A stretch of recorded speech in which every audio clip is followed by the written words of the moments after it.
Good evening and welcome back. If you are new here, find yourself something comfortable, a blanket, a pillow, whatever makes the world feel smaller and safer.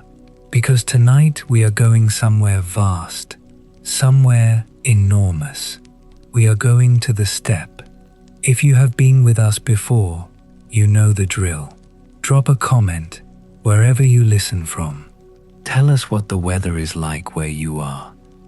Tell us if you are in a city or the countryside. Tell us if you are alone or if someone is sleeping nearby. We like knowing. We like the idea that these words are traveling to 100 different rooms, 100 different ceilings being stared at, 100 different minds slowly letting go of the day. Tonight's story does not let go easily. It grips. It has always gripped.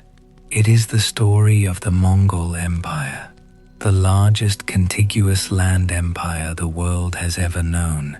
A thing that was built in less than a century and touched nearly every civilization alive at the time of its making.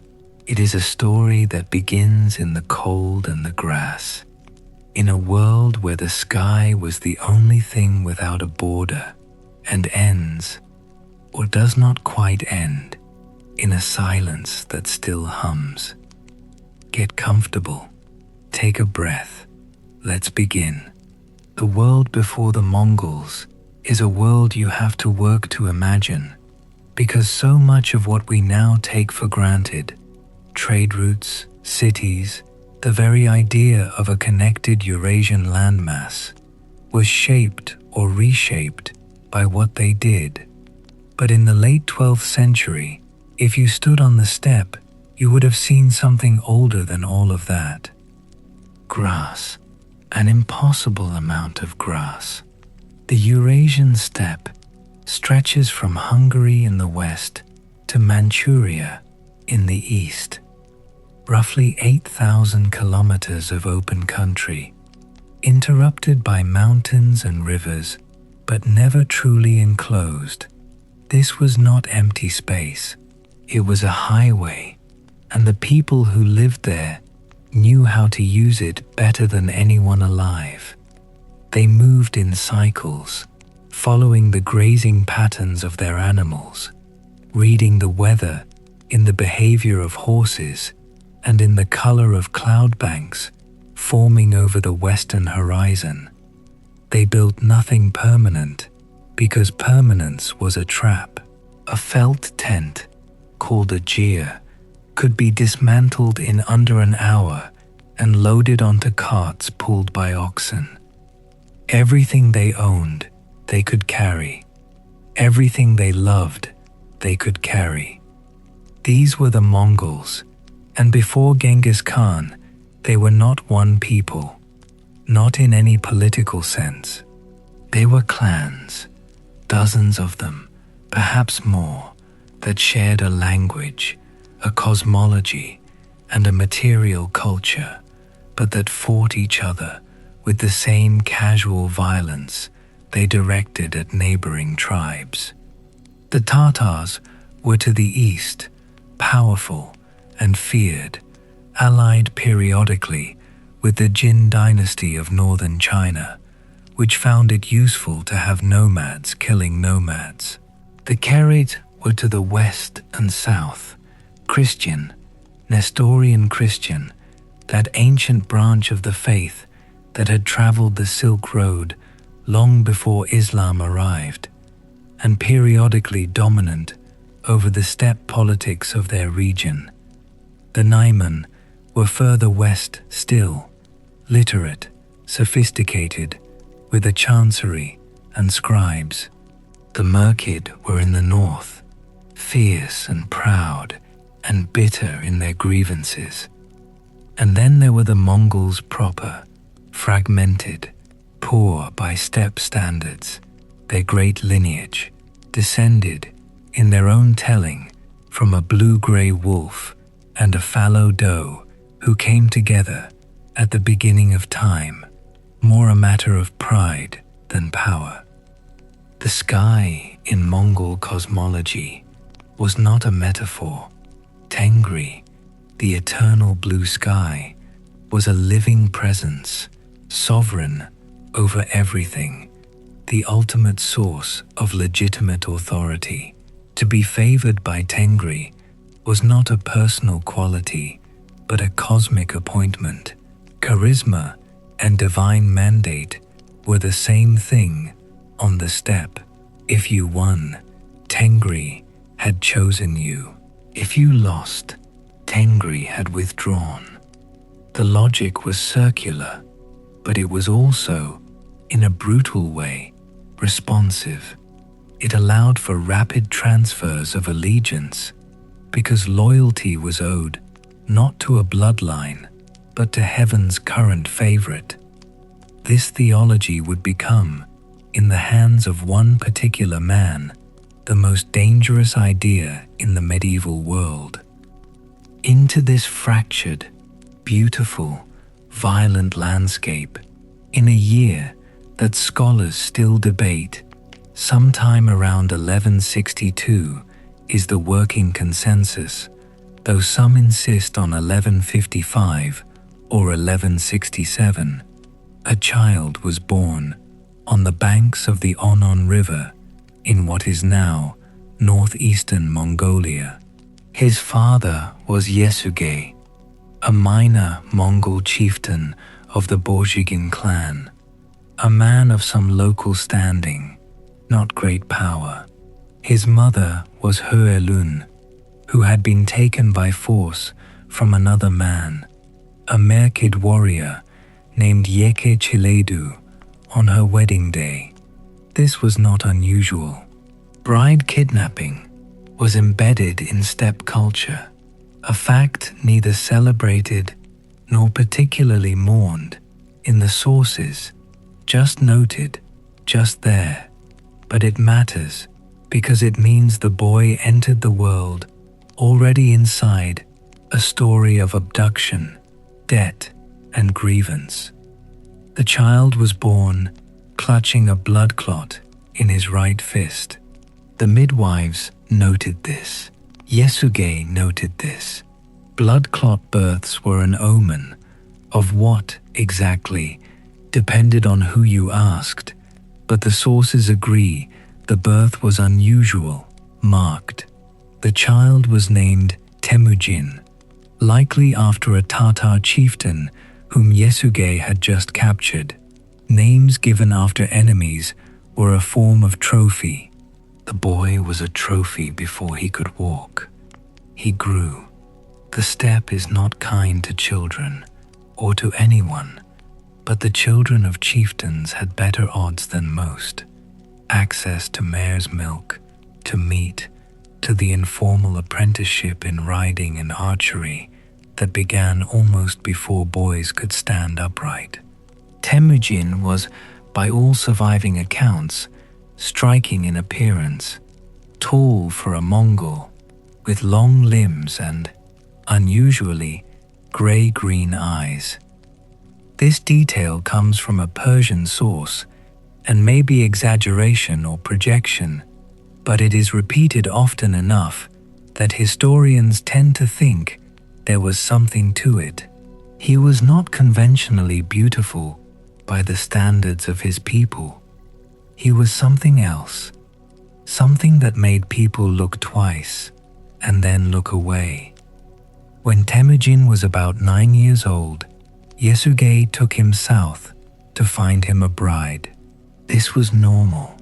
Betrothals in steppe society happened young, and a boy who spent time with his future bride's family was considered to be an apprenticeship to his in-laws, learning loyalty through proximity.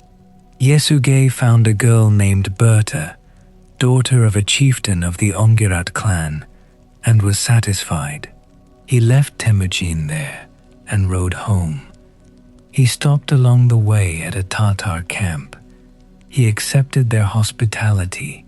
He ate their food, and sometime after he left, the food, or the drink, killed him. The Tatars, who had every reason to hate the man who had raided them and named his son after their captive, had poisoned him. He died slowly, which was worse. He made it home, barely, and sent a servant riding hard to the Ongirak camp to fetch Temujin back before he died. Temujin arrived and watched his father die. He was 9 years old, and the world had just become much smaller and much colder. The death of Yasuge is the hinge point of Temujin's childhood, and the sources treat it with a gravity that suggests the people who recorded these stories understood what it meant. Without a father, without a male protector, a family on the steppe was vulnerable in ways that are difficult to overstate. When Yasuge died, his clan, the men who had followed him, the families who had camped with him, abandoned his widow and children, not through cruelty exactly, but through logic. Resources were scarce.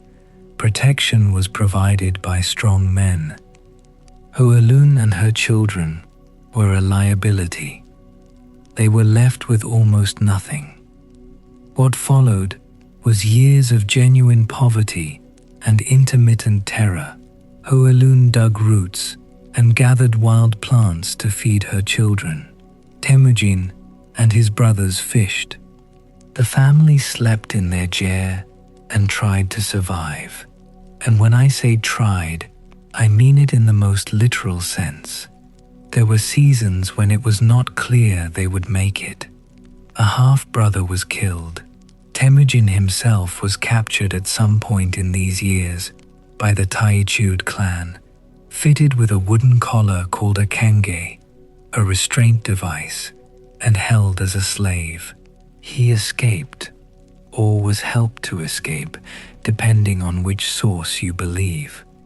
The secret history of the Mongols, the great near-contemporary chronicle of his life, lingers on this captivity with what feels like deliberate ambiguity, as though the writers themselves were not sure how he got out.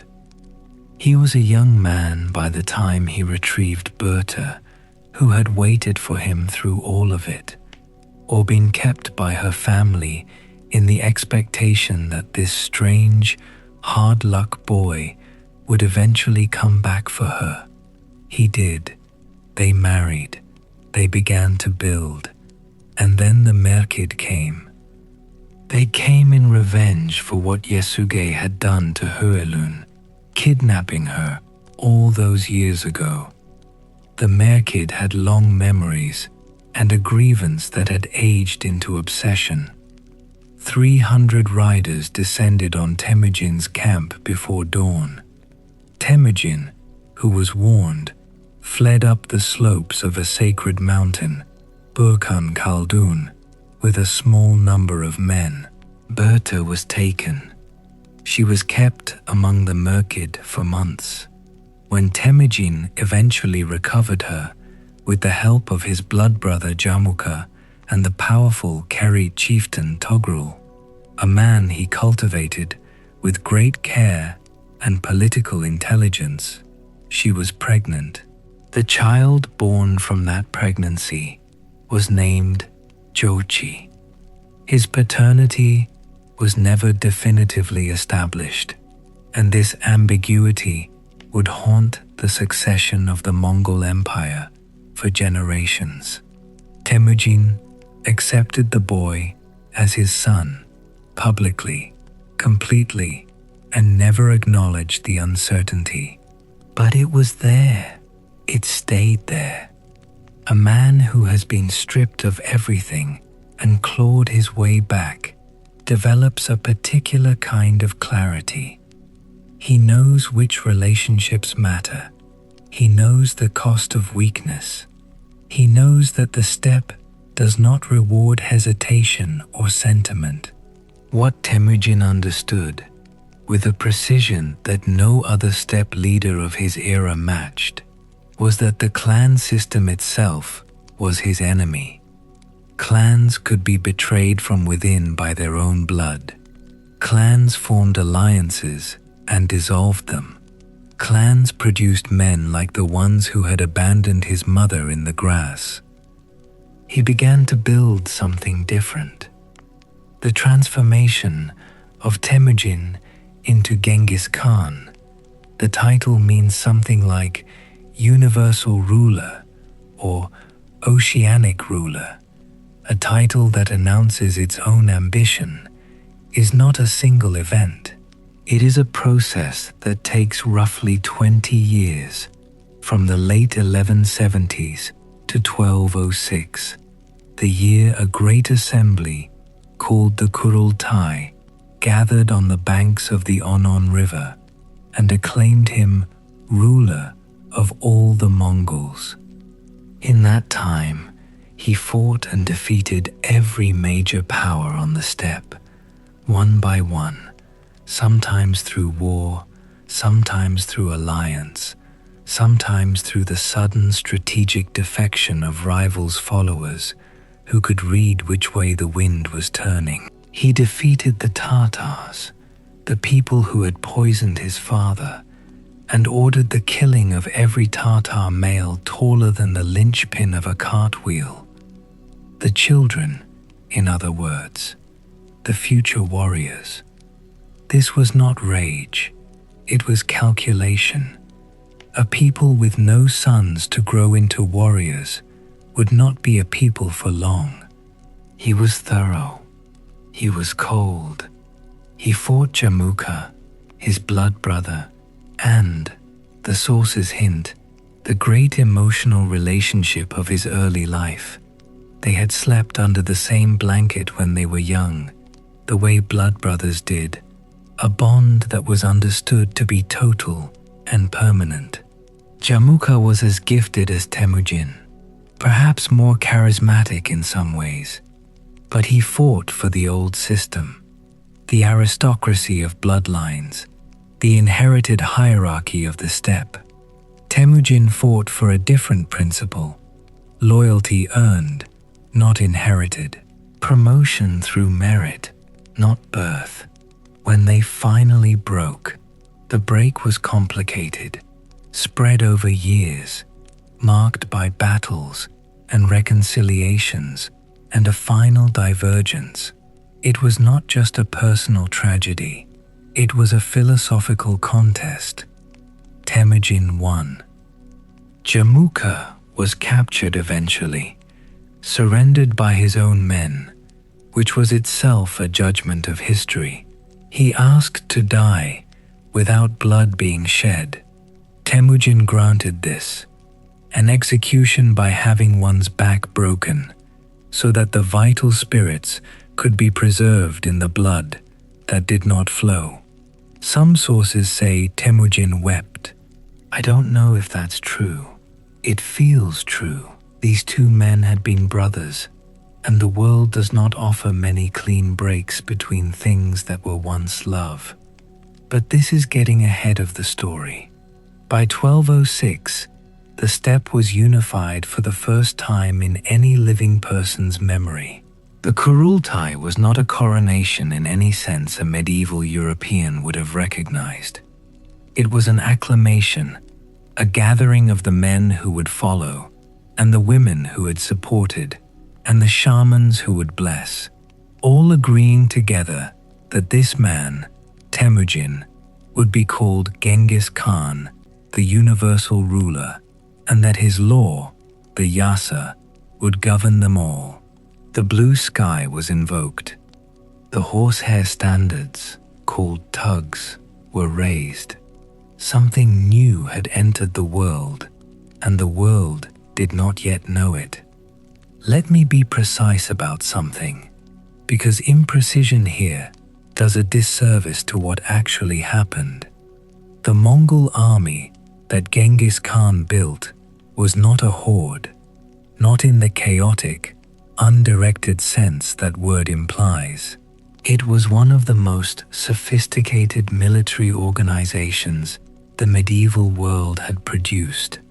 It was built on a decimal system, units of 10, 100, 1,000, 10,000, called Arban, Zuon, Mingan, and Tumen, and the principle of this system was that loyalty ran vertically through the unit and not horizontally through the clan. Men from different tribes and clans served together in the same unit, which broke the old solidarity that had made steppe armies prone to desertion and treachery. You fought beside the man next to you, and he was your brother whether or not his great-grandfather had known yours. The generals, called Noyan, were appointed by Genghis Khan personally, based on demonstrated ability. This was revolutionary. On the steppe before him, command was hereditary. Under him, a man of no lineage could rise to lead 10,000 warriors if he showed the Khan that he understood war. Jibi and Subutai, two of the greatest commanders of the era, came from modest backgrounds. They were elevated not by blood, but by performance. The army itself was cavalry-based, which everyone knows, but the nature of that cavalry is often misunderstood. The Mongols did not simply ride into battle and hope their momentum would carry the day. They were masters of feigned retreat, a tactic in which units broke contact and fled, drawing the enemy pursuit into a carefully prepared trap, often an ambush by flanking units that had been positioned hours before the engagement began. They practiced this tactic until it was reflexive. Enemy commanders, time and again, saw what they thought was Mongol panic and gave chase, only to find themselves suddenly in an encirclement from which there was no return. They used psychological warfare with the same deliberateness they used arrows. Cities that surrendered were spared and taxed. Cities that resisted were destroyed. Utterly, systematically, the destruction announced in advance so that the choice was clear. Word of these destructions traveled.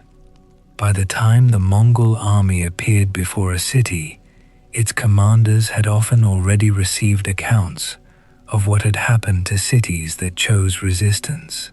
This was not incidental terror. It was a communication strategy. They adapted. When they encountered fortifications, city walls, which the steppe armies of previous centuries had largely been unable to breach, Genghis Khan incorporated captured engineers into his army. Chinese siege engineers at first, then Persian, then others. The Mongols were not proud about their knowledge gaps. If someone else knew something they needed to know, they found that person and made them an asset. The army that besieged Zhongdu in 1215 was not the same army that had fought on the steppe in 1206. It had learned.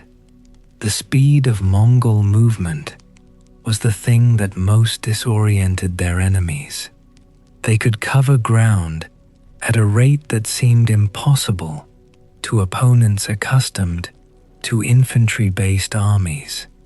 A Mongol warrior carried his supplies, dried meat, kumis, emergency rations, on his person and in his saddlebags, reducing the logistical tail that slowed every other army. He maintained several horses and rotated between them, which meant the horses never tired the way a single horse would. The army could move 50, 60, sometimes more miles in a day when it needed to. Enemies who thought they had days before the Mongols arrived sometimes found them at their gates within hours. This is the force that was now pointed at the world.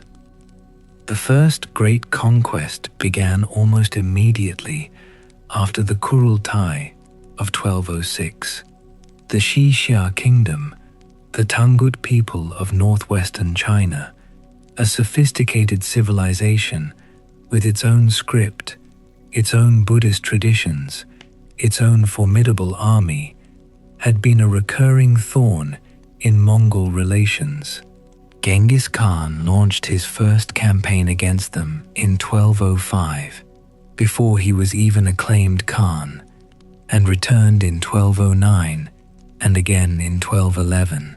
The Xixia submitted, became a vassal, and then made the catastrophic error, late in Genghis Khan's life, of refusing to provide troops for a subsequent campaign. That refusal would cost them everything. But the Xixia was a rehearsal. The main stage was China. The Jin Dynasty, the Jurchen rulers of northern China, the people who had allied with the Tatars against the Mongols for decades, the power that had played steppe tribes against each other as a matter of imperial policy, was the target. Genghis Khan crossed the Great Wall in 1211 with an army that Chinese sources number at the time in the hundreds of thousands, a figure that historians now generally think is an exaggeration, but that points to a real truth. This was an enormous force by any standard. The Jin had formidable defenses. They had walls, fortifications, cavalry of their own, infantry in vast numbers. What they did not have was the Mongol army's cohesion, adaptability, and the simple driving will of men who believed that Tengri had chosen them. The war went on for years, with Mongol forces ranging through the Jin territories in devastating sweeps, burning, taking, sending masses of captives back north to serve as labor. The Jin capital Zhongdu, roughly where Beijing now stands, fell in 1215 after a prolonged siege. Genghis Khan was not there for the final assault. He had returned to Mongolia, but his generals brought him the news, and the Jin dynasty, though it would survive in diminished form for another 2 decades, had lost the north. Something important happened during the Jin campaign that deserves its own pause in this account. Among the people captured, or who submitted to Mongol authority in the north, was a man named Yelu Chuchai.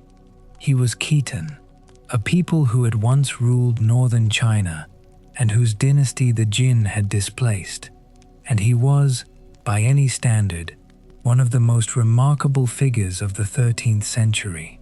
A Confucian scholar, an administrator of genius, a man who had served the Jin despite being Khitan, he found himself in Genghis Khan's retinue and chose, or was forced, to stay there. Genghis Khan asked him once, reportedly, how he felt about serving the people who had conquered his conquerors. Yelu Chukai answered that his father had served the Jin, and he had served the Jin, and so he could hardly call them enemies. This answer apparently satisfied Genghis Khan, who was a collector of useful people and recognized one when he spoke. Yelu Chukai would go on to serve the Mongol court for decades, arguing, not always successfully, but persistently, that dead subjects paid no taxes, that burned cities produced no revenue, that a conqueror who preserved what he conquered was richer than one who reduced it to ash. He was the conscience of an empire that largely lacked one, and his influence was real, though limited, and the world is probably somewhat better for his having been in that particular position at that particular time. The campaign that haunts history the most, the one that historians still struggle to find language for, was not the conquest of China. It was the campaign against the Khwarazmian Empire. The Khwarazmian Empire, in 1218, was one of the most powerful Islamic states in the world, stretching from the Caspian Sea to the Persian Gulf, encompassing Persia, Central Asia, and much of what is now Afghanistan and Pakistan. It was wealthy in a way that the steppe could barely imagine. Cities like Samarkand and Bukhara and Urgench were among the great urban centers of the medieval world, places of scholarship and trade and art, places where the accumulated knowledge of centuries had been gathered and catalogued and built upon. The Shah of Khwarezm was Muhammad II, a man whose confidence in his own power was, events would prove, catastrophically misplaced. The disaster began, as so many disasters do, with a merchant caravan. Genghis Khan had sent a trade delegation to the Khwarazmian Empire. Several hundred merchants, Muslim merchants mostly, with a message of goodwill and the implicit offer of commercial relations. The governor of the border city of Otrar, a man named Inalchuk, decided they were spies and had them killed. He kept the goods. Genghis Khan sent a second delegation, diplomatic this time, demanding reparations. Muhammad II had Inalchuk's men killed and sent the head Mongol envoy back to Genghis Khan with his beard shaved off, an insult of such deliberate, performative magnitude that it is difficult now to read it as anything other than a death wish. What followed was the devastation of Central Asia. The Mongol campaign against Khwarezm lasted from 1219 to roughly 1221, and the numbers associated with it are so large, so horrifying, that historians have spent decades arguing about which ones to believe. The population of some cities was reduced by orders of magnitude. Nishapur, one of the great cities of the Islamic world, a city of libraries and gardens and scholars, was sacked with such thoroughness that the Mongol commander ordered the heads of the dead stacked in separate pyramids for men, women, and children, so that the count would be accurate. That commander was Tolui, Genghis Khan's youngest and reportedly favorite son. The order came, according to the sources, from the Khan himself, retaliation for the death of a son-in-law killed in the siege. Samarkand, the jewel of Central Asia, fell after a brief resistance. Its population largely survived. The city was too valuable to destroy, but it was reshaped, taxed, occupied. Bukhara fell, and Genghis Khan rode into its great mosque, according to Persian sources, and announced from the pulpit that he was the punishment of God, come to punish the people for their sins. Whether he said this, whether it was recorded accurately, whether it was translation or invention, I don't know. What I know is that the image has persisted. The horseman from the steppe standing in the holiest building of a great Muslim city, explaining himself in terms the city's own theology would understand. Urgench, the Khwarazmian capital, resisted. The resistance was fierce, and the city was ancient and beloved. The Mongols finally breached it, and then, after the fighting ended, reportedly diverted the Amudarya River to destroy what the fighting had not. The ruins, sat under silt for centuries. Muhammad II fled. He fled and fled and fled, and the Mongols sent Jibi and Suberte, two of their greatest commanders, with a force of perhaps 20,000 to pursue him, a campaign that became one of the great reconnaissance rides in military history. They chased the Shah to an island in the Caspian Sea, where he died, unmourned and alone, probably from pleurisy, his empire gone, his sons scattered. Then Jebe and Subutai kept going, north through the Caucasus, through Georgia, through the Kipchak steppe, into the edges of what we now call Russia and Ukraine, defeating every army they encountered, before finally turning back to rejoin the main Mongol force. They had been gone for years. They had traveled thousands of miles. They had fought and won against the Georgians, the Alans, the Kipchaks, and a combined Russian-Kipchak force at the Kalka River in 1223, an encounter that would have seemed to the Russians like a terrifying apparition, horsemen from nowhere, devastating and gone. They were scouts. The full army would come later. Genghis Khan died in 1227. The circumstances of his death are, in the way of great historical figures, uncertain and disputed. The most commonly repeated account is that he was thrown from his horse during the campaign against the Shah, the ones who had refused to send troops, and that internal injuries from the fall weakened him fatally over the following months. He died before the Shah fully submitted. He gave orders from his sickbed about the treatment of the Shah people, orders so extreme that the sources hesitate around them, and then he died. He was buried somewhere in Mongolia, in a location that has never been definitively found, because his followers went to extraordinary lengths to conceal it. The funeral procession reportedly killed everyone it encountered on the road, so that no one could reveal the route. Trees were planted over the grave. Horses were driven back and forth until the ground was indistinguishable from the surrounding steppe.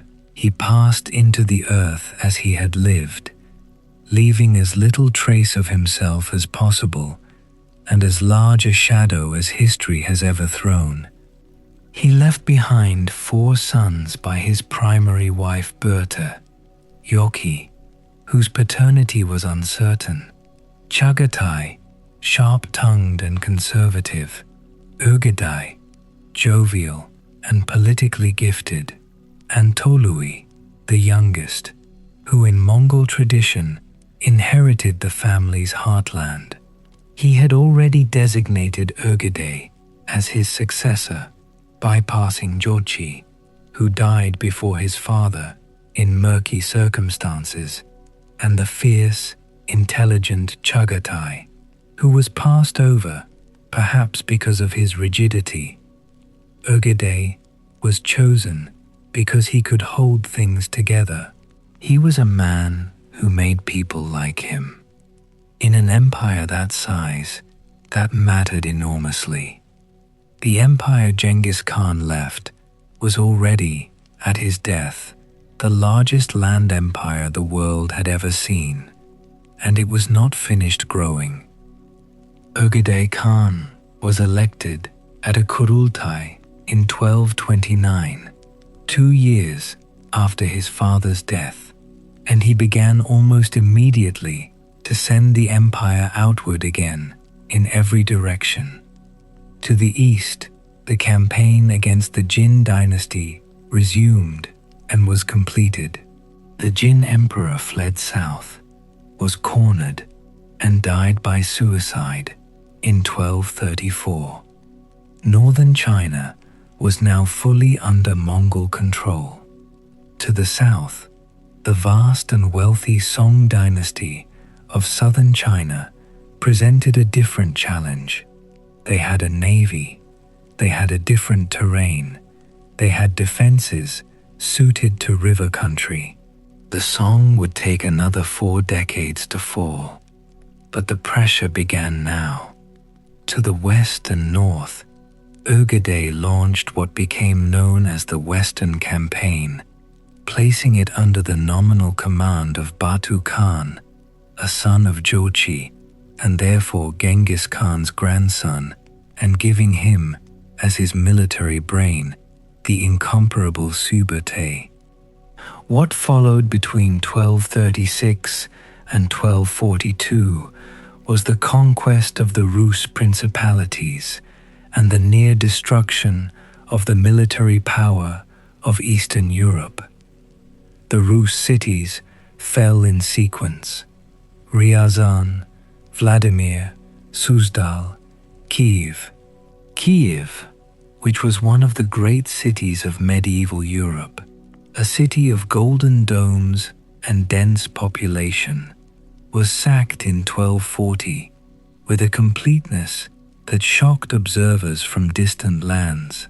A papal legate who passed through the following year reported seeing skulls and bones strewn across the fields for miles in every direction. This is the image that Europe received of the Mongols, a force that left bones behind it for miles. The Mongol army then moved into Poland and Hungary. At Legnica in Poland, a combined European force, Polish Knights, Teutonic Knights, Knights Templar, was destroyed. At Mohi in Hungary, the Hungarian king, Bela IV, was routed so decisively that he fled, was chased across his own kingdom and into the sea, and the Mongols were reported to have sent a letter to the Croatian islands where he hid, saying they would find him wherever he went. They were at the Adriatic coast. They were looking west toward what we now call Germany and France and Italy. And then Ögedei died. He died in December 1241 from the effects of sustained heavy drinking, a fatal irony for an empire that had ridden so far. The news of his death triggered a withdrawal. The custom required the senior princes to return to Mongolia for a new Kurultai. Subutai, who had been preparing what was meant to be the conquest of Western Europe, was forced to turn back. The campaign was abandoned. Europe, which had no military force capable of stopping the Mongol advance, was saved by the death of an alcoholic Khan in the middle of the Mongolian winter. This is a fact of history that Western historians have historically either ignored or footnoted. Europe was not defended. It was not saved by its own virtue or military prowess. It was saved by an event in Mongolia that had nothing to do with anything European. The continent simply got lucky. Let me collect the thread here, because we have come a long way and the road ahead is longer still. We are now in the 1240s. Genghis Khan's sons and grandsons have built on the foundation he laid, and the empire, loosely held together by the idea of the Mongol state and the Yasa, the code of law, now stretches from Korea to the Adriatic, from the Arctic forests in the north to the Persian Gulf in the south. No single human institution has ever controlled more of the Earth's surface. Nothing close has. And the center is beginning to develop fractures. The issue of succession was always going to be the great vulnerability. Genghis Khan had designated Urgade, but the designation of an heir by the previous Khan was only the beginning of a negotiation, not the end of one. The princes, and there were many of them now, sons and grandsons and great-grandsons of Genghis Khan, each with his own ulus, his own territory, his own army, had to be managed, flattered, threatened, and aligned. When Urgade died and a regency under his wife Turagene took hold, the fractures became visible. Gyu Khan, Urgade's son, was elected in 1246. He died in 1248, on campaign, or heading toward a confrontation with Batu Khan, his cousin and rival, in what many historians think would have become a civil war had Guyuk lived long enough to start it. He didn't. Another regency, more jockeying, more years of the empire held together by habit and inertia while the princes argued. A coup of sorts happened in 1251 when a Kurultai dominated by the Toluids, the descendants of Tolui, Genghis Khan's youngest son, elected Mongol Khan, Tolui's eldest son, to the supreme position. This was a transfer of the line of succession from the Urgade branch to the Toluid branch, and it was accomplished with a purge of Urgade and Chagatades who opposed it. Several were executed. The empire was unified again, but the unification had required violence against Genghis Khan's own family, which established a precedent that would be used again. Mongol Khan was, by most accounts, a capable ruler, competent, hard-working, not given to the alcoholic excess that had killed his uncle Urgade. Under his direction, the empire launched two major campaigns simultaneously. His brother Hulagu was sent west to conquer Persia and continue toward the Levant. His brother Kublai was sent south to finally subdue the Song dynasty of China. Hulagu's campaign produced the event that medieval Islamic historians would call the greatest catastrophe in the history of Islam, the sack of Baghdad in 1258. Baghdad in 1258 was not merely a city, it was the Abbasid Caliphate, the seat of the spiritual leadership of Sunni Islam, a civilization that had been accumulating knowledge for 500 years. The House of Wisdom, the great intellectual institution founded under Harun al-Rashid and expanded by al-Ma'mun, had made Baghdad the center of the medieval world's scholarship, translation, mathematics, astronomy, philosophy, medicine. The scholars who worked there had preserved Greek texts, synthesized Indian mathematics, developed algebra, advanced optics, mapped the stars. The Caliph al-Mustasim, who sat at the end of this 500-year chain, was not the man his position demanded. Contemporary sources, both Mongol-aligned and Islamic, describe him as indecisive, poorly advised, given to the counsel of a vizier who had reasons of his own for not adequately preparing the city's defenses. He received Hulagu's demands. He stalled. He negotiated. He perhaps did not believe, truly and in his body, that what was coming was actually coming. It came. The Mongols besieged Baghdad in late January 1258. The city fell within 2 weeks.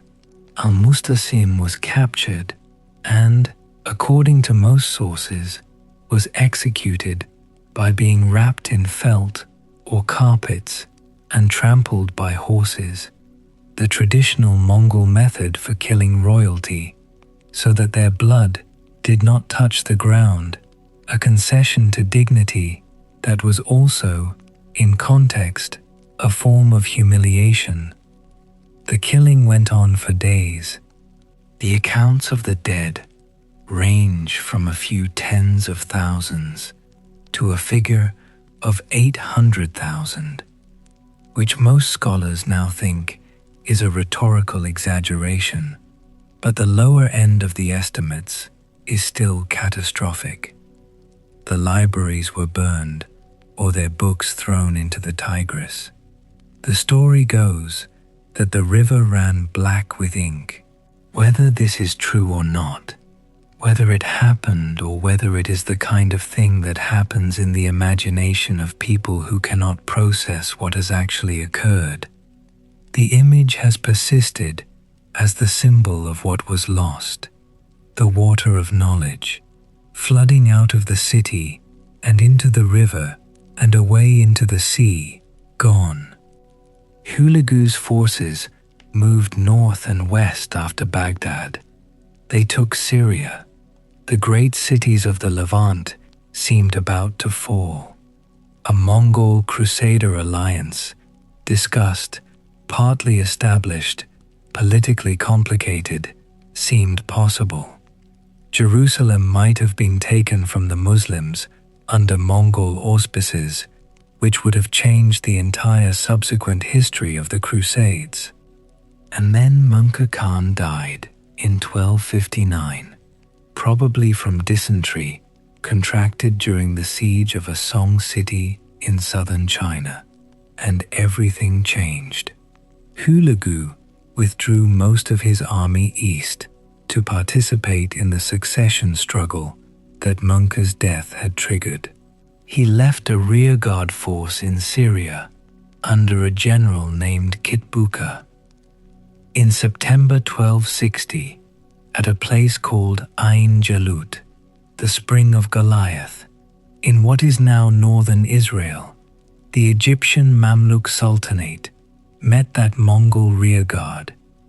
The Mamluks had not broken, they had not run, they had a general named Baybars, who understood Mongol tactics, understood the feigned retreat, understood the encirclement, because he had studied them, perhaps because captured Mongols had taught him, perhaps because he had simply thought about it long enough.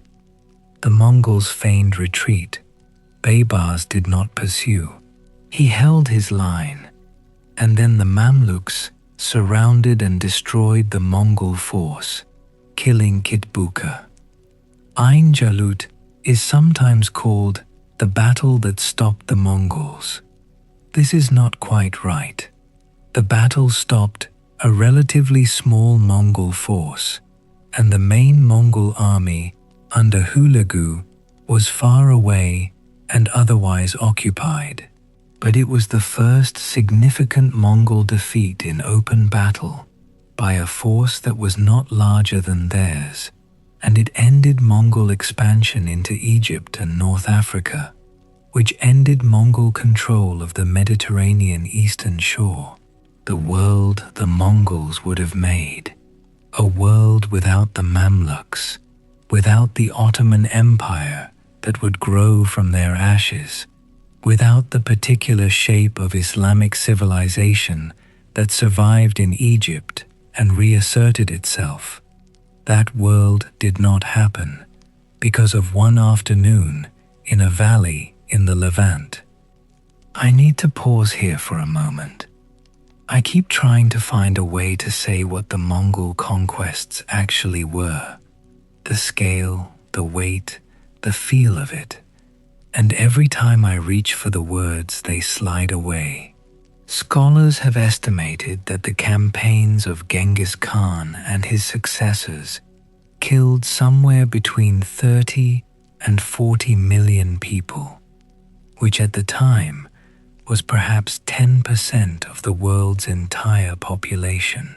Some regions from which archaeologists have recovered pre-Mongol evidence of dense settlement have yielded almost nothing from the post-Mongol period. The population was not just killed, it was not replaced for generations. The demographic recovery of Central Asia from the Mongol campaigns took, in some areas, centuries. And yet, this is the part that is genuinely difficult. The Mongols also, in the century or so of Pax Mongolica that followed their conquests, facilitated one of the greatest exchange of goods, ideas, technologies, and peoples in human history. The Silk Road under Mongol control was safer than it had been in any living person's memory. A merchant could, in theory, travel from China to the Mediterranean under the protection of a single administrative system, a single postal relay network, a single guarantee of safe passage. The plague also traveled this route, which is its own historical irony. The Black Death moved along the arteries the Mongols had opened, but so did silk, porcelain, paper money, gunpowder, noodles, playing cards, and the accumulated curiosity of civilizations that had been separated by distance and warfare. Marco Polo went east because the road was open. Ibn Battuta traveled an Islamic world that was partly shaped by Mongol successor states that had converted to Islam and rebuilt cities. The court of Kublai Khan in China was genuinely cosmopolitan. It employed administrators from Persia, physicians from Baghdad, diplomats from Europe, merchants from everywhere. If you could make yourself useful, your origins were largely irrelevant. This is the Mongol paradox, and it does not resolve. Destruction and connection, fire and the road. The world they made was built on bones, and it was real. Anyway, the empire was already fracturing when these exchanges were happening. By the time Marco Polo arrived in China in the 1270s, the Mongol realm had split into four major successor states, the Khanates, that were theoretically subject to the Great Khan in China, but that functioned increasingly as independent powers. The Yuan dynasty, Kublai Khan's China-based empire, was the most powerful and the most administratively sophisticated. Kublai Khan was by any measure an extraordinary figure, the grandson of Genghis Khan, who presided over a Chinese imperial court while remaining, in his own self-conception, a Mongol Khan. He patronized Buddhism, Islam, Christianity, and Confucianism simultaneously. He employed Persians and Europeans alongside Chinese administrators. He attempted, twice, to invade Japan and failed both times when typhoons destroyed his fleets. The Japanese called these storms kamikaze, the divine wind, and incorporated them into their own mythology of divine protection. He attempted to invade Vietnam and Java and Burma, with varying degrees of success, which is to say mostly failure. Conquest required cavalry, and cavalry required open terrain, and the jungles of Southeast Asia ate Mongol armies the way the steppe had eaten every army that tried to cross it from the south. The Yuan dynasty lasted until 1368, when a Chinese peasant uprising, the Red Turban Rebellion, overthrew the last Yuan emperor and established the Ming dynasty. The Mongols withdrew back to the steppe. They had held China for about 90 years. The Ilkhanate, Hulagu's successor state in Persia and the Middle East, converted to Islam in 1295, which was perhaps inevitable given that the majority of its subjects were Muslim. Ghazan Khan, who made this conversion, was also a genuinely reforming ruler who patronized Persian culture and tried to rebuild the administrative infrastructure that the conquests had destroyed. The Persian language, which had survived the Mongol conquest precisely because the Mongols found it useful for administration, experienced a kind of renaissance in the Ilkhanate period. The great Persian poets, the miniature painting tradition, the philosophical texts of that era were produced under Mongol patronage by Persian artists who had found that the conquerors, once settled, were enthusiastic collectors and supporters of beautiful things. The Ilkhanate collapsed into civil war in the 1330s. The Chagatai Khanate in Central Asia was the most authentically Steppe of the successor states. It retained the nomadic culture longest and was the most fractured internally, splitting eventually into eastern and western halves that fought each other.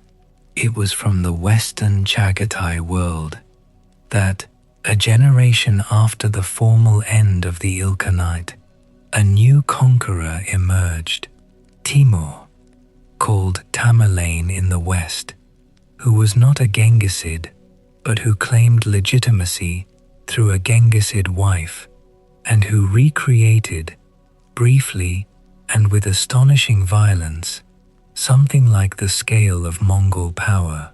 He destroyed the Golden Horde's capital. He devastated Delhi. He smashed the Ottoman Turks at Ankara in 1402. He was building for China when he died in 1405, and the world let out a breath it had been holding. The Golden Horde, Batu Khan's successor state in the Kipchak steppe and the Russian territories, lasted longest. It dominated the Russian principalities for 2.5 centuries, collecting tribute, appointing and deposing princes, slowly converting to Islam. Moscow rose to prominence, partly because its princes were particularly skilled at being useful to the Golden Horde, which granted them the right to collect tribute from other Russian princes, a role that made them powerful and that they leveraged, gradually, into a position of dominance that outlasted the Horde itself. The Horde finally fragmented in the 15th century, splintering into the Crimean Khanate, the Khanate of Kazan, the Khanate of Astrakhan, and others. Ivan the Terrible conquered Kazan and Astrakhan in the 1550s. The Crimean Khanate survived until 1783, when Catherine the Great absorbed it into the Russian Empire. That is the last breath of the world Genghis Khan made. 1783, 5.5 centuries after the Kurultai on the Onon River. There are 4 heroes, or figures, in this story who deserve their own telling, who contain within their individual lives the whole shape of what the Mongol world was. Not Genghis Khan himself, whose story we have already traced at length. 4 others, each of whom shows us a different face of the same thing.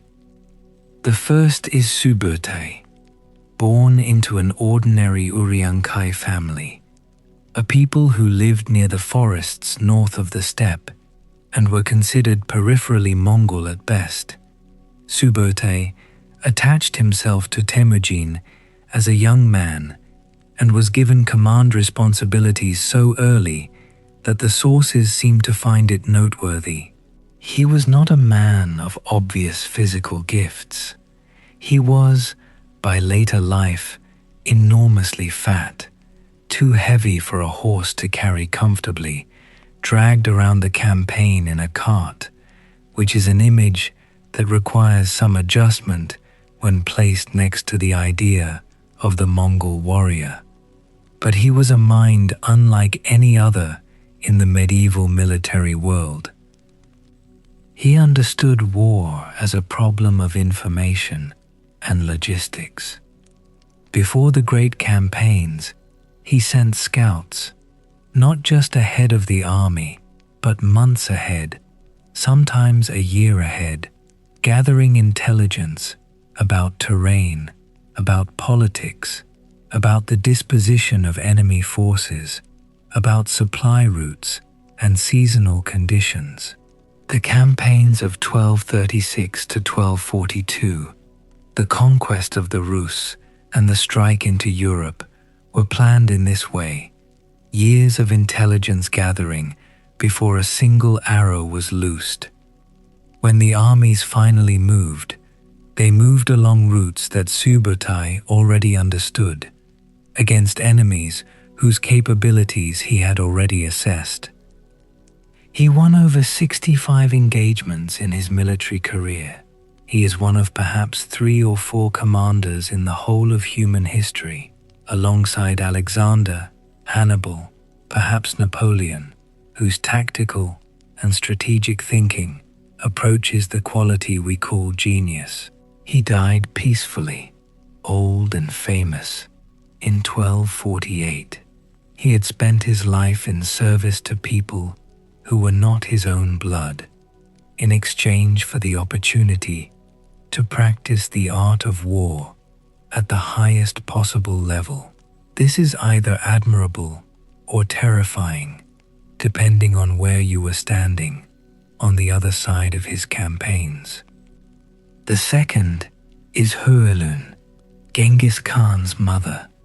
She appears at the beginning of the story, the woman taken by force, the woman who was abandoned with her children, the woman who dug roots to feed her sons, and she does not disappear from the sources the way the mothers of conquerors usually disappear. The secret history of the Mongols preserves her voice in a way that is unusual for medieval chronicles.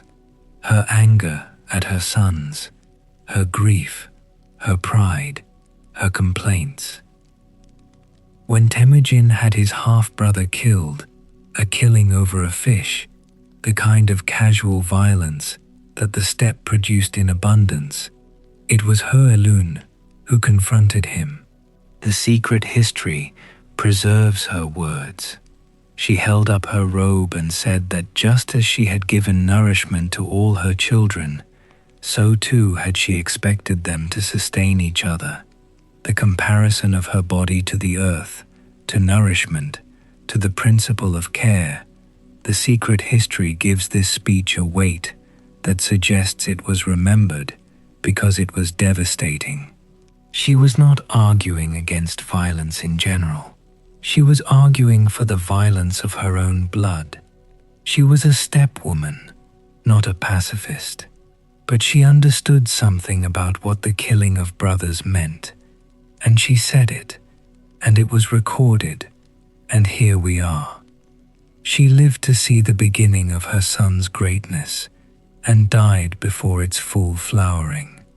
What she would have made of it, of the millions dead, of the empire, of the grandson she would never know named after the man who had kidnapped her from her first husband, I don't know. I'm not sure anyone knows. This is one of those places in history where the silence is very loud. The third is Khutulun, the great-great-granddaughter of Genghis Khan, daughter of Kaidu Khan, the powerful Central Asian prince who defied Kublai Khan's authority for decades. Khutulun was a warrior who fought alongside her father's armies, and who, according to sources including Marco Polo, who calls her Ayaruk, or bright moon, had established a condition for her own marriage.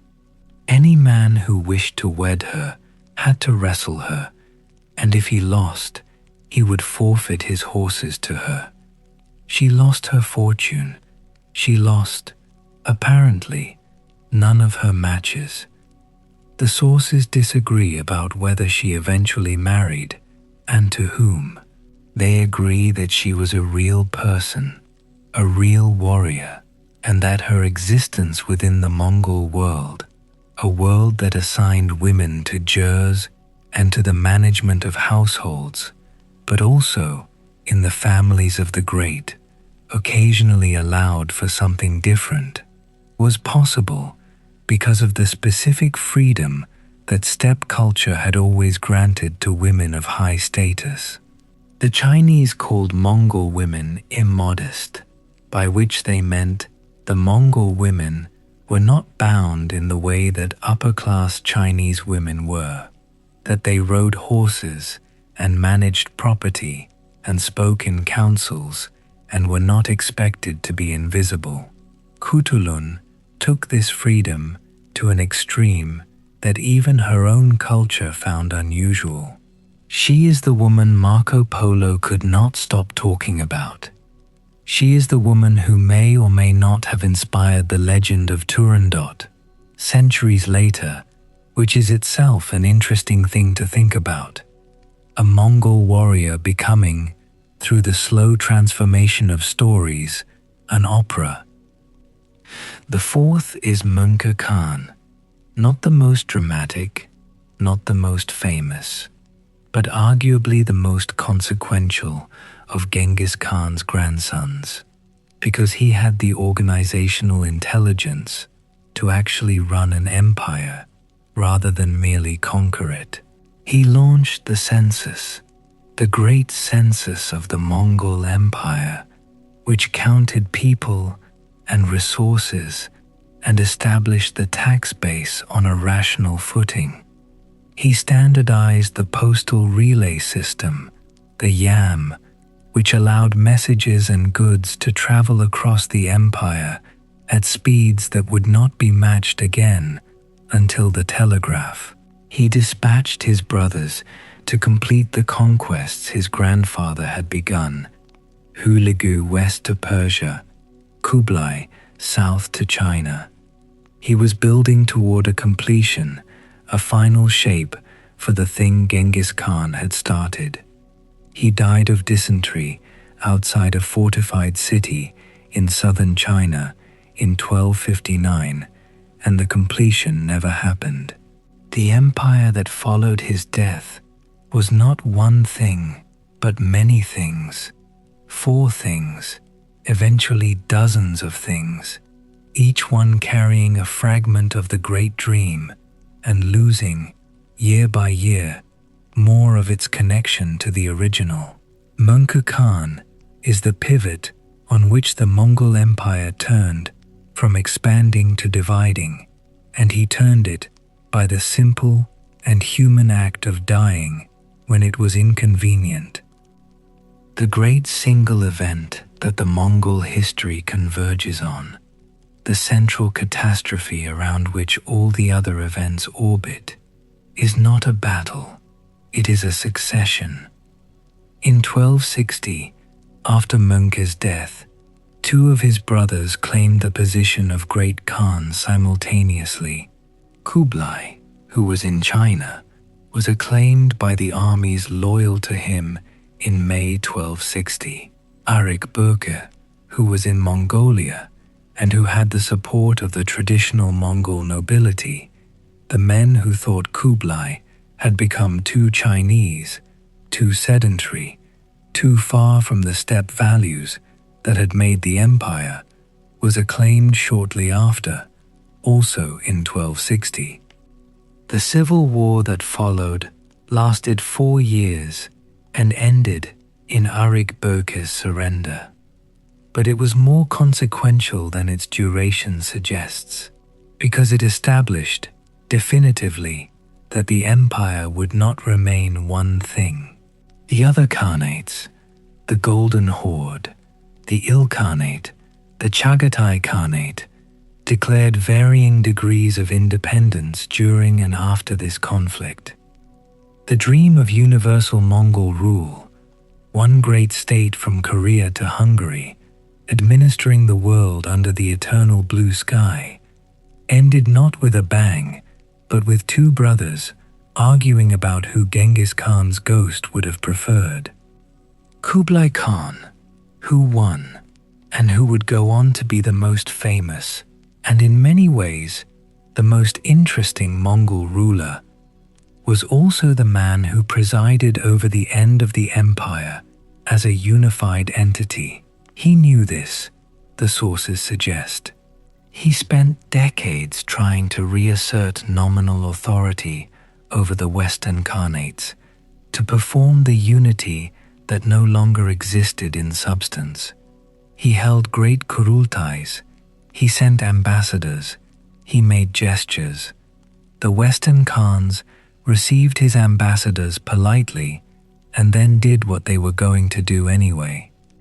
The great campaigns of conquest that had defined the Mongol world, that had moved through China and Central Asia and Persia and Russia like a fire through grass, slowed and stopped, not because the armies disappeared, but because the political will to direct them outward had fractured. The Mongol world turned inward, toward the conflicts between branches of the same family, and the world that had trembled before the horsemen of the steppe exhaled, slowly, and began to rebuild. The aftermath of the Mongol conquests is a geography of absence. In some regions, the absence is literal, archaeological. Iranian plateau cities that existed before 1219 do not appear in the record for a century or more afterward, because there was no one to build, no one to record. The population that would have made those cities real was gone. The central Iranian plateau, which had been one of the most densely inhabited regions of the medieval world, was depopulated to a degree that some demographers have estimated altered the ecology of the region. Less agriculture, less irrigation, the gradual encroachment of desert on previously fertile land, a feedback loop between human absence and environmental degradation that compounded the original catastrophe. Iraq's ancient agricultural system, the elaborate canal networks of Mesopotamia that had sustained civilization in that river valley for 5,000 years, was damaged or destroyed in ways that were not repaired for centuries.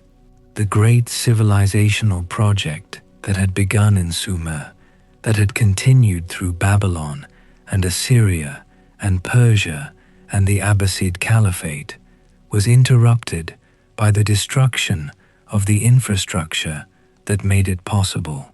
Iraq would not recover the population density it had before the Mongols until the 20th century. In Russia, the 2.5 centuries of tribute and vassalage, the period Russians call the Mongol yoke, shaped the development of Russian political culture in ways that historians still argue about. The Muscovite autocracy, the centralized power structure, the relationship between the state and the individual. These were formed in part by the experience of subordination to the Golden Horde, and also by the adaptation of Horde administrative practices into the emerging Russian state.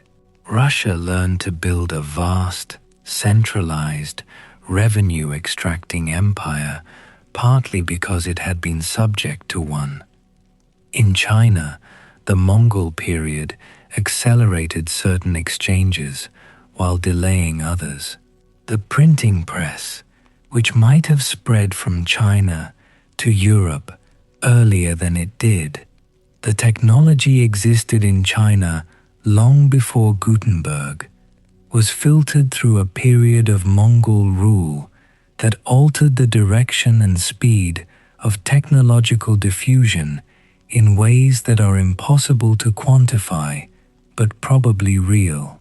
The demographic collapse in northern China, from the Jin campaigns and the subsequent decades of Mongol rule, meant that the agricultural and intellectual base of the north was depleted at precisely the moment when China might have been moving toward what, exactly, is the question, and historians who answer it too confidently are speculating. In the Islamic world, the sack of Baghdad and the end of the Abbasid Caliphate left a wound that took centuries to scar over. The Caliphate was revived in Egypt, in a diminished form, under Mamluk protection, a political fiction that served a religious need, but the real thing, the thing that had united Sunni Islam under a single institution with genuine authority, was gone. The fragmentation of the Islamic world into competing sultanates and dynasties that followed the Mongol period is not entirely attributable to the Mongols. The fragmentation was already happening, but the Mongols accelerated it catastrophically and removed the institution that had provided at least a nominal center. The themes that the Mongol story illuminates are not small ones. They are the themes that history returns to again and again, because they are the themes that human life returns to again and again, without resolution. The first is the relationship between order and violence. The Mongol Empire was built entirely through violence, not incidentally, not reluctantly, but constitutively. The violence was the point, at least initially. The message sent to every city and every kingdom was, submit, and you will have order. Resist, and you will have nothing. This is a brutally clear offer, and many people accepted it, because order, even order imposed at gunpoint or at arrow point, is preferable to chaos for the people who have the most to lose from chaos. Merchants, farmers, scholars, craftsmen, anyone whose livelihood depends on stability. The Pax Mongolica was real. Trade across the empire flourished. The postal system worked. Laws were enforced. Property was, in a meaningful sense, protected. But the order was founded on terror, and terror is not a stable foundation. The moment the empire's strength began to waver, and it always wavers eventually, because all strength wavers, the compliance it had enforced through fear began to dissolve. The empire did not collapse from external pressure, it collapsed from internal fracture. The very structure of Mongol inheritance, the principle that every male of the line had a claim, that the empire was the family's property and should be shared, was a mechanism for its own dissolution. Genghis Khan built something extraordinary, and then handed it to descendants who spent their lives fighting each other for the right to destroy it more slowly. The second theme is the relationship between destruction and connection. The Mongols killed people to open roads, and then people walked those roads and exchanged what they knew, and the world changed. This is genuinely difficult to hold together without either minimizing the killing or romanticizing the connection. Both things happened. They happened simultaneously. The same empire that buried Baghdad in ash also kept alive a postal relay system that connected Beijing to Tabriz. The question of whether the exchange was worth the destruction is not one that history can answer, and not one that we should be too quick to answer for it. The people who died in Urgench did not get to weigh in on whether the Silk Road's revitalization was worth their lives. The scholars whose libraries burned in Baghdad were not consulted about the net benefit to human knowledge of the Mongol imperial system. We are downstream of what happened, and our position gives us a perspective that is simultaneously more complete and less legitimate than theirs. The third theme is the relationship between the individual and the system. Genghis Khan was one man. The historians who write about him as though he were a force of nature, as though what happened was inevitable, was going to happen in some form regardless of who stood at the center, are doing something that makes the history feel meaningful, but that obscures the contingency of it. If Yesugei had not been poisoned, if Temujin had not escaped from the Taichud, if Berta had not been recovered, if Jamukha had won, any of these changes might have produced a steppe that remained fragmented, that remained a source of periodic raids on the civilizations around it, but never became the empire that engulfed them. One man made this. One man, and the men and women he gathered around him, and the particular social system of the steppe that made it possible, and the particular historical moment that made the neighboring civilizations vulnerable. All of these things together, but one man gave them their direction, and the direction was his.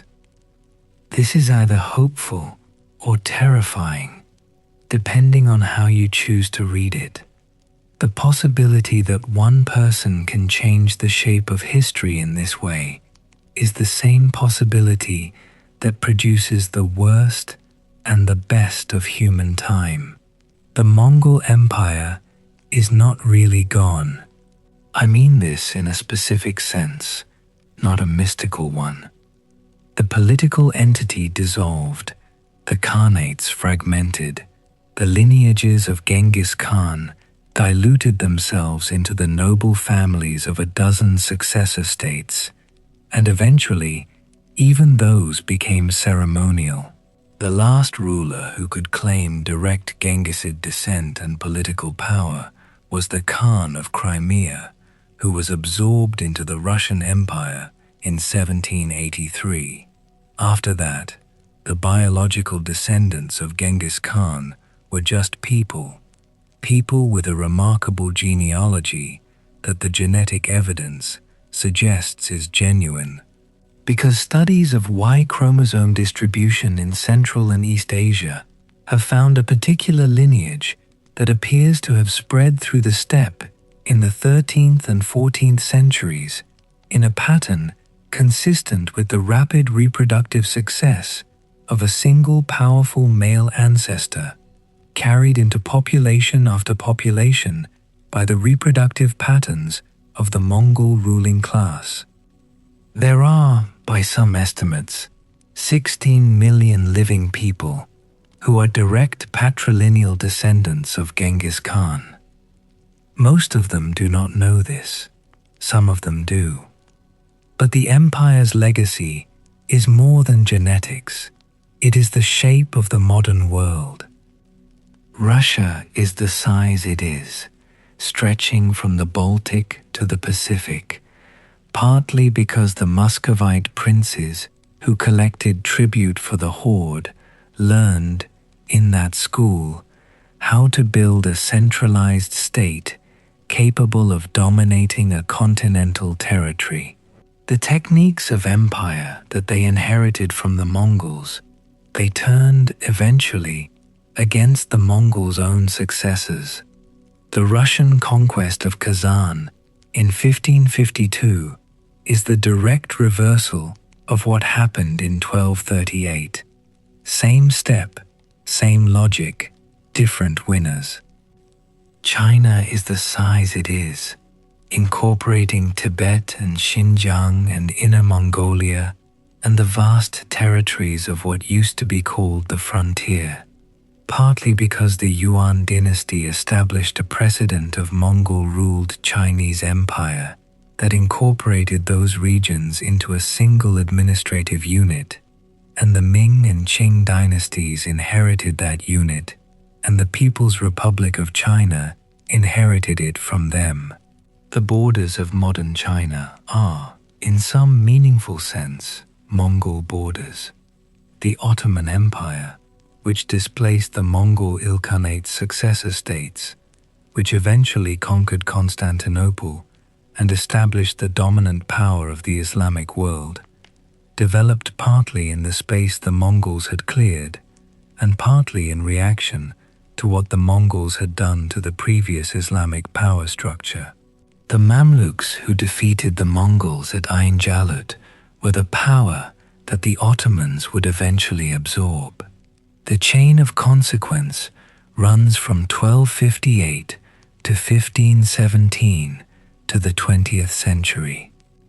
The Silk Road, the concept, the practice, the dream of connected Eurasian trade was given its most complete realization by the Mongols, and that realization created the conditions for the exchange of technologies and ideas that historians argue contributed to the Renaissance in Europe, the development of Chinese porcelain production for export, the spread of Islam into Central and Southeast Asia through the movement of Muslim merchants along Mongol-protected routes. These are not small consequences. These are the architecture of the modern world. There is a painting, or there are many paintings really. The Mongol period generated a remarkable visual culture in Persia, of Genghis Khan as a figure of light, surrounded by courtiers, seated on a throne, dressed in the finery of a Persian miniaturist's imagination. He looks nothing like a steppe warrior. He looks like what the painters wanted a great king to look like: serene, abundant, radiant. This is what happens to conquerors over time. The terror becomes the legend, and the legend becomes the painting, and the painting becomes the symbol, and the symbol detaches itself from the bodies in the grass, and the skulls in the pyramid, and the river running black with ink. History is, among other things, the process by which atrocity becomes architecture. The Mongols knew this. They had shamans who understood the relationship between the seen and the unseen world, between the present moment and the chain of consequence that extends from it in both directions. Genghis Khan consulted his shaman, Kokochu, regularly, and eventually had him killed, because a man who speaks for heaven can become as dangerous as the man he advises if he is not careful, and Kokochu was not careful. The Khan who had been anointed by Tengri could not allow a second voice speaking for Tengri. Even the divine in the Mongol political system was a monopoly. What stays with me after all of this, and I have spent a long time with this story, is not the battles. The battles are comprehensible in their way. Armies move, armies clash. One side wins and one side loses, and the losing side suffers the consequences that losers have always suffered in war. What stays with me is the grass. The steppe is still there.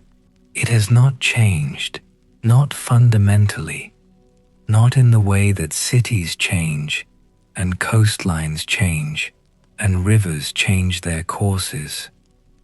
The grass still moves in the wind, in the particular way it moves, the way that travelers described it as looking like the surface of the sea. The Onon River still runs where it ran. In the summer, the nights are cold, and you can see more stars than most people alive have ever seen, because the light pollution stops at the edge of the settled world, and the steppe begins, and the sky opens up in a way that makes the idea of Tengri, the eternal blue sky, the cosmic lord, the presence that chooses favorites and withdraws favor, feel less like mythology and more like observation. A man stood near that river 800 years ago and understood something about power that no one around him had understood in the same way. He understood that loyalty is manufactured, not inherited. He understood that terror is a communication, not an emotion. He understood that the world has no inherent borders, only the ones that armies enforce. He used these understandings to do something that had never been done before and has not been done since. He was a product of a specific place and a specific time, and he would be incomprehensible removed from that place and time, and yet the things he made are still real, still present, still shaping the world you live in. The borders of Russia, the size of China, the memory, in Central Asia, of something that was lost and has not entirely been recovered. The 16 million descendants who carry, in their DNA, the invisible signature of one man who was born clutching a blood clot on the banks of a river in the north. History does not end, it sediments. The Mongol Empire is a layer in the sediment, thick and dark, pressed under everything that came after, still shaping the ground above it. You are living on that ground. We all are. The Mongol legacy has been absorbed and reabsorbed so many times that it now lives in unexpected places. In the Mongolian national identity, a country of 3 million people, sandwiched between Russia and China, that has been independent since 1990, and that navigates, with extraordinary care, the space between the two enormous states that border it. Genghis Khan is not a complicated figure. He is the father of the nation. His face is on the currency. A massive steel statue of him on horseback sits on the steppe outside Ulaanbaatar, 40 meters high, the largest equestrian statue in the world, visible for miles in every direction. Inside the yurt, the modern ger, now sometimes with solar panels and satellite dishes, the old cosmology persists in changed form. Tengri is still invoked, sometimes alongside Buddhist prayers, sometimes alongside the secular patriotism of a young democracy trying to figure out what it is and who it is for. The blue sky is still the sky. The steppe is still the steppe.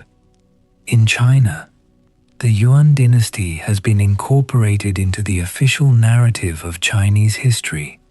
The Mongol period is Chinese history, by the logic of the People's Republic, because all of the territory the Mongols ruled is Chinese territory. This requires a certain flexibility with the concept of Chineseness that the narrative managers of the Chinese state apply with practiced ease. Kublai Khan is a Chinese emperor. His great-grandfather's destruction of northern China is a historical complexity. In Iran and Iraq, the memory of the Mongols is darker and older. The devastation of the Abbasid Caliphate sits in the historical consciousness of the Islamic world in a way that has not fully processed itself. because it has not needed to fully process itself. It is simply there, a wound that has scarred but not healed. When ISIS destroyed antiquities in Mosul and Palmyra, some observers noted that they chose, for some of their propaganda, imagery drawn from the Mongol destructions, the burning of libraries, the shattering of the past. The Mongols as a metaphor for what they thought they were doing. This is a very long shadow. In the broader sweep of global history, the Mongols occupy an increasingly central position in the historiography of the medieval and early modern world. The old framework, the Mongols as an interruption, a catastrophe, a dark age from which civilization recovered, has been replaced by something more complicated, more attentive to what the Mongol period made possible, as well as what it destroyed. The historian Jack Weatherford, whose biography of Genghis Khan introduced him to a popular audience in the early 2000s, argued for a Genghis Khan who was not merely a destroyer, but a maker of modernity, who created the conditions for global trade, for religious tolerance. The Mongols genuinely did not care which god you worshipped, as long as you paid your taxes, for the kind of meritocratic administration that was not available in the hereditary systems of the surrounding civilizations. This argument is too generous, and it is also not entirely wrong. Both things are true, which is the only intellectually honest position available. The story of the Mongols is the story of what happens when a system optimized for one environment, the steppe, the open country, the world of grass and horse and sky, collides with systems optimized for a completely different environment, the city, the river valley, the accumulated complexity of civilization.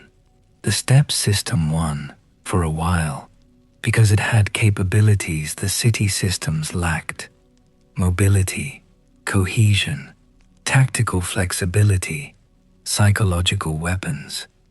The city systems recovered, eventually, because they had what the steppe system could not generate internally: agriculture, dense population, the long accumulation of written knowledge, the administrative tools to govern millions of people in a fixed territory.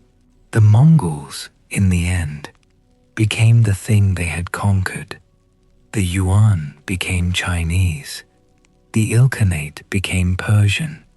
The Golden Horde became Kipchak Turkish. The process of assimilation was the process of dissolution. An empire that dissolved by becoming what it governed is both a failure and a kind of success that is hard to name. The story does not end in 1368 or 1502 or 1783 or any particular year. It is still ending. It ends every time someone in Ulaanbaatar looks up at the blue sky and thinks of Tengri. It ends every time a historian uncovers another estimate of the population of Nishapur before and after the Mongols and sits with the numbers. It ends every time someone in the Mongolian countryside lives the same way. Not exactly the same way, but recognizably the same way. That people lived on the steppe 800 years ago. The felt tent, the horses, the economy of movement, the sky that goes all the way to the edge of everything. And it ends every time someone, somewhere, tells this story. Because that is what stories are, not records of the past, but the past alive in the present, breathing, continuing. The Mongol Empire conquered by force, it persists through memory. This is what empires always want, in the end. Not the territory, not the tax revenue, not even the obedience. What they want is to be remembered. What they want is for someone, far in the future, to still be saying their name. We are saying it. You have been listening to it for a long time now. It was never just a history lesson. It was always also a conversation between the living and the dead, between a world that is gone and a world that has not yet decided what it owes to what came before it. The steppe is still there. The sky is still blue. The grass still moves. Good night.